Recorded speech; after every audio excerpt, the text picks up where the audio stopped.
పూలను పూజించే విశిష్టమైన పండుగ బతుకమ్మ. తెలంగాణ సంస్కృతి సాంప్రదాయాలకు ప్రతీక ఈ బతుకమ్మ పండుగ. ఆడబిడ్డలందరూ అత్తవారింటి నుంచి పుట్టింటికి చేరి తీరొక్క పూలను సేకరించి ఆనందంగా అంగరంగ వైభవంగా బతుకమ్మ పండుగను జరుపుకుంటారు. ప్రతి ఏడాది ఈ బతుకమ్మ పండుగ మహాలయ అమావాస్య రోజు నుంచి ప్రారంభమై 9 రోజుల పాటు ఘనంగా జరుపుకుంటారు. ఈ క్రమంలో ఈ ఏడాది కూడా సెప్టెంబర్ 21 నుండి 30వ తేదీ వరకు జరుపుకోనున్నారు. ఈ 9 రోజులు ఆడపడుచులు రోజు ఓ రూపంలో బతుకమ్మను ఆరాధిస్తారు.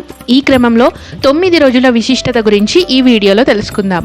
1వ రోజు ఎంగిలి పూల బతుకమ్మ. బతుకమ్మ పండుగ వేడుకలు తొలి రోజు మహాలయ అమావాస్య రోజు నుంచి మొదలవుతుంది. తెలంగాణలో దీనినే పెత్తరామాస అని కూడా అంటారు.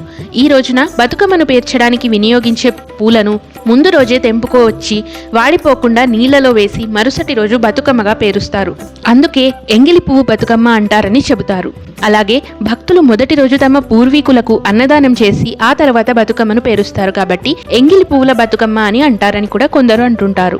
ఆ రోజున వాయనంగా తమలపాకులు, తులసి ఆకులు ఇచ్చి పుచ్చుకుంటారు. ఈ ఎంగిలి పూల బతుకమ్మ రోజు బియ్యంతో కలిపి నువ్వులు, బియ్యం పిండి నైవేద్యంగా బతుకమ్మకు నివేదిస్తారు.